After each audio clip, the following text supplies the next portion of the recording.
What's up, YouTube? So this is the first time that I've actually done a little vlog like this. Let's see here. So I'm off of Drummond Street and Hartselle Street, all right? As you can see, this neighborhood was hit really bad. But you know, before we start, I wanted to say thank you guys for helping me hit the 1,000 subscriber mark. That's super cool. I never thought, you know, in a million years I would have 1,000 people subscribe to the YouTube channel. So thank you. I really couldn't have done it with all of your guys' like love and support and all of the nice and wonderful comments that I get from you guys. I really appreciate it. So thank you guys. I really can't thank you enough. That's a huge milestone for anyone.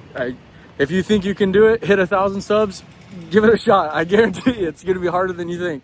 All right, and coming up with content is actually kind of hard too. It's really not that easy, but it's actually pretty fun and it's cool. I'm starting to get used to it. It's a little weird walking around with the camera in my hand, but and starting talking in the wind, but whatever, we'll figure it out. All right, so as you guys can see, it's pretty bad in this area. Right over there behind us is Sunset. Maybe I should pause it and turn the camera around. But I thought I'd give it a little bit of a, I don't know, something a little bit different today. Let me go ahead and pause it, and I'm gonna try to flip the camera around and see if I can edit them together. That's another challenge. I'm having a hard time figuring out this whole editing thing. It's not that easy. For the most part, I try to like make the videos just streamline, unedited, and raw, and just talk to you guys straight up, you know. And if I misspeak, I misspeak. So hold on, give me a second. I'm gonna try to turn it around, right? All right, I'm not sure if that's better, but now you guys can actually see some of the damage instead of my ugly little mug. So I'm here on Hartselle Street and Drummond Street. And like I said earlier, this neighborhood was hit really hard. You can see all of these houses over here just completely gone. They're actually making a lot of progress down here in this area because the land is pretty flat, you know? And there's still some houses like that on the left and on the right. I mean, there's houses everywhere, really. But for the most part, there's a lot of houses that have been cleaned up and removed. Debris has been removed. So they're making some pretty significant progress down here. Where it's gonna be really challenging is up there alongside the hills. There's so many houses up there alongside the hills that need to get cleaned up, and it's gonna be extremely dangerous and extremely challenging to do that, and time consuming, really. So, you know, one thing I've noticed driving through these areas lately is a significant amount of houses or lots, I should say, that are up for sale. And I will be very interested to see what happens. And we're coming up on one right here. There's 2 on this street, and then there's like 3 or 4 a block over. Let's see.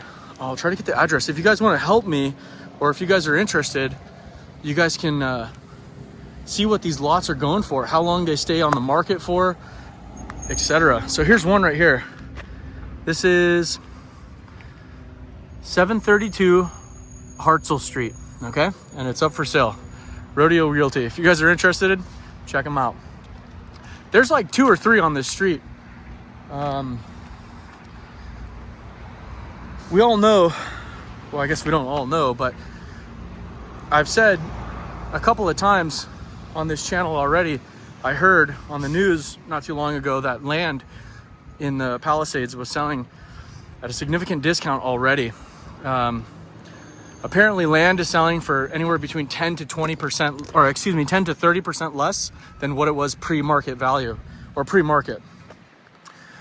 That's a pretty substantial haircut, especially when you take into consideration the fact that we're not even in a recession, right? I don't know if a catastrophe like this, you know, tens of thousands of homes and houses and structures going up in smoke, how that's going to impact the local economy, but I don't think it's going to be a good thing. I think the unemployment rate's going to go up. I think businesses are going to be filing bankruptcy. Potentially even some of these people, you know, their houses, maybe they had businesses out of their houses. Maybe they were over leveraged and pulled out a bunch of equity from their home. And now the insurance company is giving them problems. Everyone's situation is going to be a little bit different. And, you know, every scenario is going to be a little bit different. Here's another house up for sale. There's two on the same, just down the street. Let's see here. This is going to be 768 Hartzell. And they're both up for sale by the same person, Valerie. I will be anxious to see what these prices, or what these houses or lots, I should say, really, what these dirt lots sell for in the future. Will it be a race to the bottom between those two? There's a couple over on the left. You can't really see, but a couple blocks over, there's 3 or 4 more houses. I've gone on Zillow and I've started to see a lot more lots for sale as well. So now we're on Drummond Street. I think a lot of homeowners are just don't want to deal with it. You know, like I said, it's one thing to pick up debris. You know, that's the easy part. Picking up all this dirt and rubble and debris, that's not going to be the hard part. That's the easiest part of it all. The hard part is going to be getting the permits, getting the funding, getting the money from the insurance company. I'm sure the insurance companies are just going to lowball if you want to rebuild. The demand for construction workers is going to be through the roof. The demand for materials is going to be through the roof. You know, interest rates are still really high. It's expected that the unemployment rate is going to be going up. It already is going up in Los Angeles. And we've already heard, and we know for a fact that the city is planning on doing thousands of layoffs due to a $1 billion deficit. And we have yet to see the effects of that yet. So this is Iliff Street, I-L-I-F-F, Iliff Street. Maybe we go down here. I think there's another lot for sale down here. I'm not sure. So if you're an investor, this could be the opportunity of a lifetime.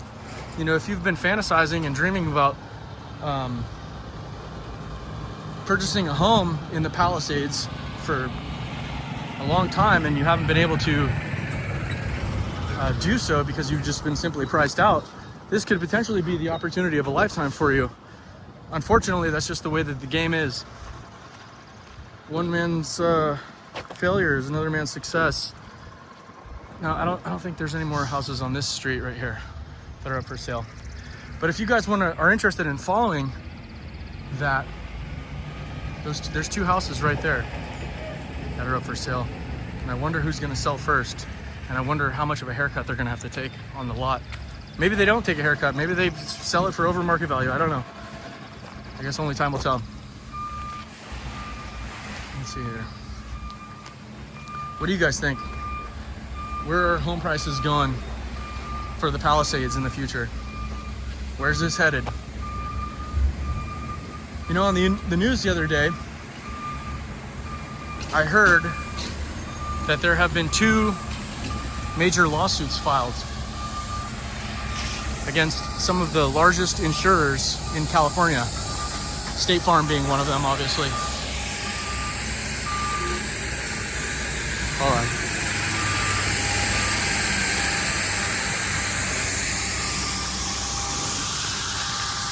Oops. Sorry about that, it's kind of noisy.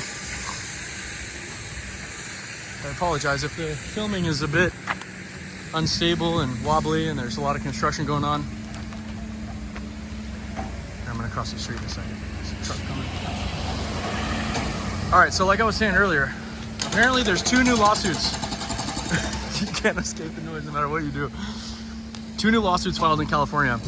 And these plaintiffs are alleging that they were victims of an illegal scheme that took place by insurance companies to deny coverage to high-risk homeowners, like here in Altadena and here in Palisades. I don't know how they're going to be able to prove that. And maybe they're just throwing out these frivolous lawsuits because they know that there's a high probability that the insurance companies are just going to throw money at it to settle. I don't know. I think it's very safe to assume that these lawsuits, depending on how large they are, will just be more of a reason to leave California if you're an insurance company. Or maybe not leave California, but just pull out of these areas. This is just one more reason to leave. Okay, so here's what the attorney said. These lawsuits claim that the state's largest insurance companies engaged in a nefarious conspiracy to eliminate competition, forcing plaintiffs to obtain fire insurance from the state's insurer of last resort, the California Fair Plan, which is apparently insolvent. Doesn't have the money. I've heard people were supposed to get checks months ago from the California Fair Plan and have still yet to receive any money. I'm not sure how true that is, but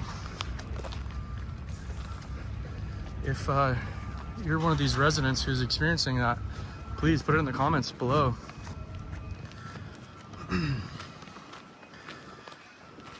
So what does that mean for California home insurance?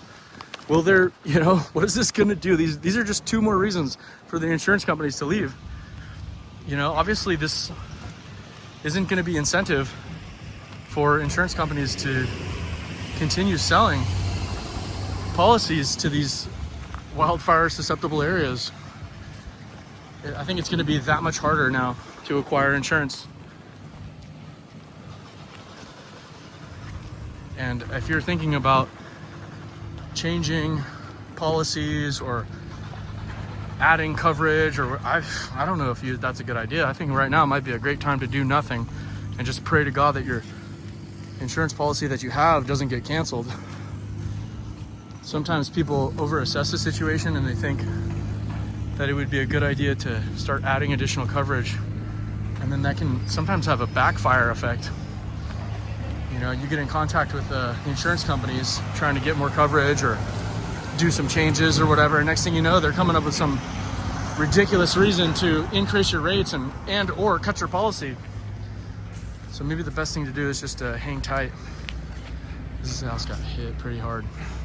This whole neighborhood did. So it's been over 4 months and there's still, plenty of lots that need to get picked up. And we're on pretty flat land right here too. And like I said earlier, this will be the easy part. Picking up all this stuff, that's easy. You turn off the gas, turn off the water, and start blowing things down and picking them up and putting them in the back of trucks and dumping it. That's it. That's the easy part. Building these elaborate houses is going to be extremely challenging and time consuming. All right, so we're actually on Carey Street, and now we're back on, I'm not sure, I think this is Drummond. I don't know. I'm just on the prowl looking around. So what do you guys think? Where do you think this is headed? I don't know how anyone can come to the conclusion that this is good for the real estate market. So for anyone who's got that opinion, please leave it in the comment section. I'd love to hear how you come to that conclusion.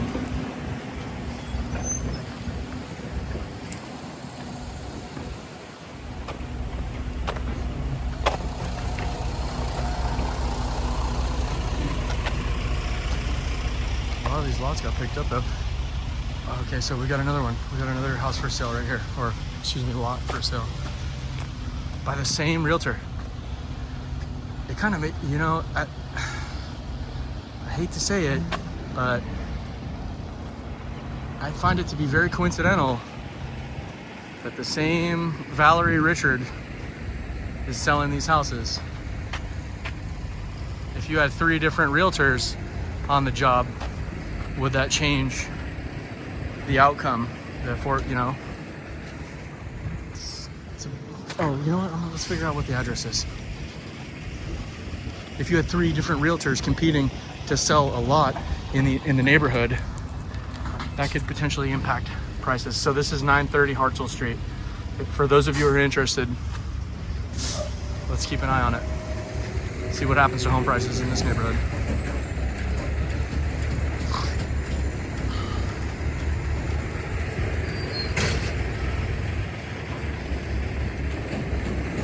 I wonder how long they'll stay on the market for. Will they be sold quickly? Will it take a long time for them to be sold? I wonder what they'll sell for. Will they go below market value, above market value? Be very interesting. On the other block, there's 3 or 4 more lots as well. So I would say it's pretty irrefutable that these fires are going to have a pretty substantial impact on the local economy and community in a negative way.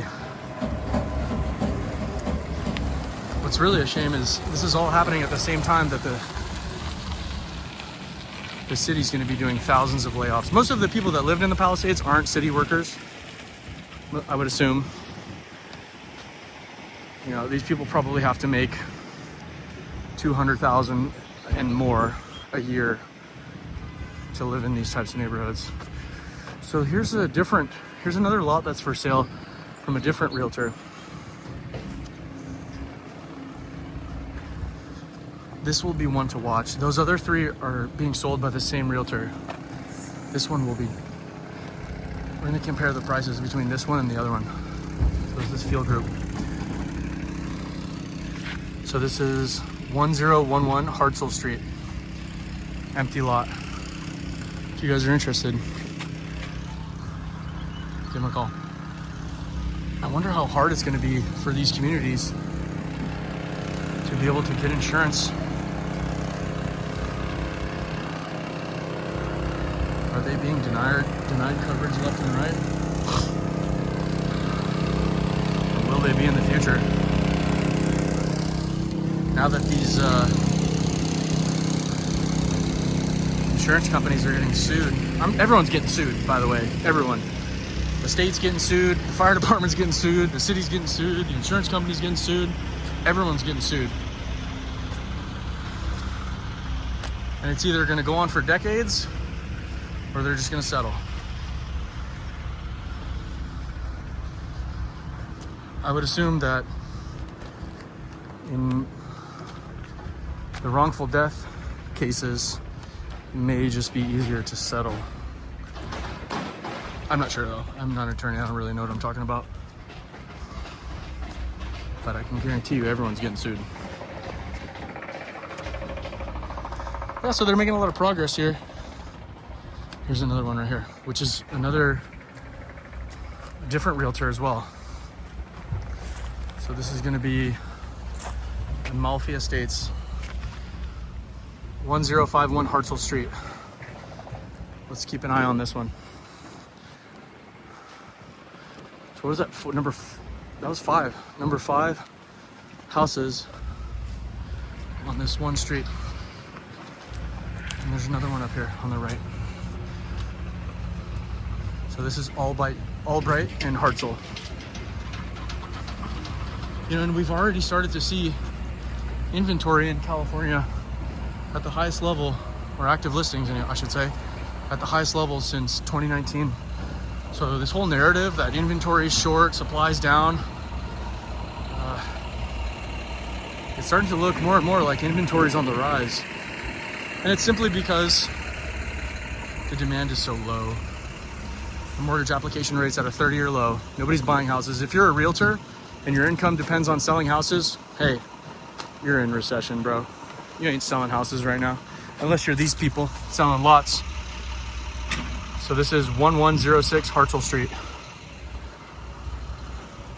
And even these guys, I don't know what's gonna happen. They might have a hard time selling these lots. I'm sure some deep-pocketed investors will swoop them up. But the question is whether or not will they build? Because this is prime land. The land is really, you really couldn't ask for a better location. But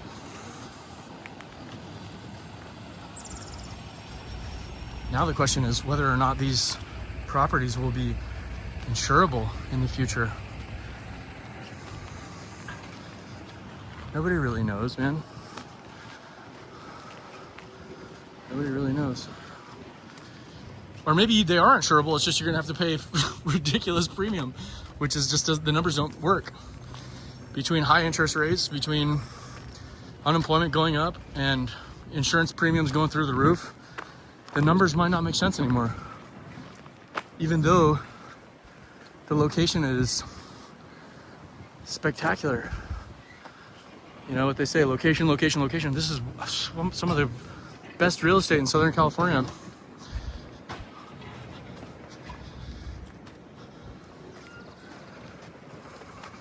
Beautiful home. Like, could you imagine what life would be like to live in that beautiful home? You know, the other day I was talking with that guy, Chris, the resident. Oh, and by the way, let me throw that out there in one of these videos. If there are any residents out there that want to do a interview or just have a conversation with me, I would love to do that. I'm sure that there's a lot of viewers on this channel that would really love to hear your story and what life was like before the fire and after the fire, what your plans are in the future and things like that. I know it's a sensitive subject, so you know, if you don't feel comfortable doing that, I totally understand. I would never pressure anyone into doing anything that they don't want, but if somebody's willing to do that with me, that would be really cool. And I'm sure a lot of people would love to hear your story as well. You know, it's not just really for me, it's also for other people too. So, but myself personally, I would love to talk to you, even though it's probably a little awkward, but I mean, who cares? I really don't care, to be honest. Whatever. We could go out to a deli, or maybe we could sit at a restaurant and have a dinner and I could film the conversation. I don't know, that's kind of weird. You know, you might be uncomfortable doing that, but who cares? Life's short, right? Just roll the dice.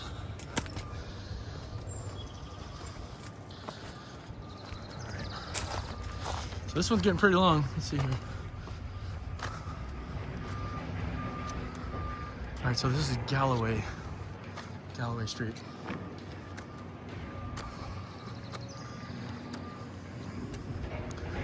Those houses up there in the hills, that's gonna be a real struggle. All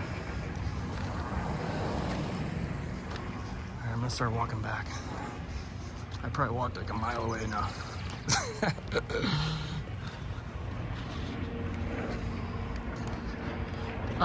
There's actually a couple of people that have commented that they were residents of the Palisades. One of them, his name's Robert. He said that he might be willing to, or he said that, you know, he's doing something right now, but in the future he might be willing to do it, have an interview with me, and I would really appreciate that. And then there was another person who said that they were willing to do it. I haven't responded to that comment just yet.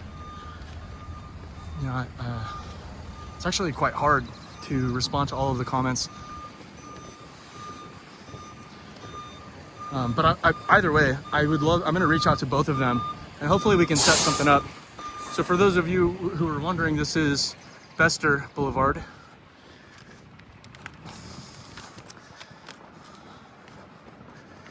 Yeah, so hopefully we can line something up. I would really appreciate that, and I'm sure there's a lot of people who have interest in your story and what the future holds for you, and what your whole situation was like what dealing with the insurance companies, dealing with the banks, dealing with FEMA, dealing with the Army, you know, describing the story, and I don't know, just talking. It'd be cool. It'd be really cool. You know, hopefully it's a way to like maybe, I don't know, some people might see it as like being therapeutic, I guess. I don't know, just being able to talk to someone about it. And it sucks because I don't really want to be like, I don't want to be the guy who's like, you might think that I'm being like a scumbag trying to, you know, monetize, make money off of these people's downfalls. Like, I'm not trying to do that. Like, this is what I do for a living, you know. I just try to provide as much information as I can, I guess. I don't know. This is going to be a significant chapter in my life as well. You know, the fire of 25. So, shame. It'd be very, very interesting to see how this all unfolds over the next decade. It's gonna take forever. It really is. I mean, look, it's already been 4 months, and a lot of these plates have been cleaned up, but there's still so much work that needs to be done. So, but anyways, this movie's going on for 25 minutes now, basically. So I just wanted to say thank you. I think we're gonna wrap it up. Thank you again to all of the people who have been subscribing and checking out the channel and helping me, you know, achieve the goal of hitting 1,000 subs. I really appreciate that. It's very cool. So I don't know if we went by this one.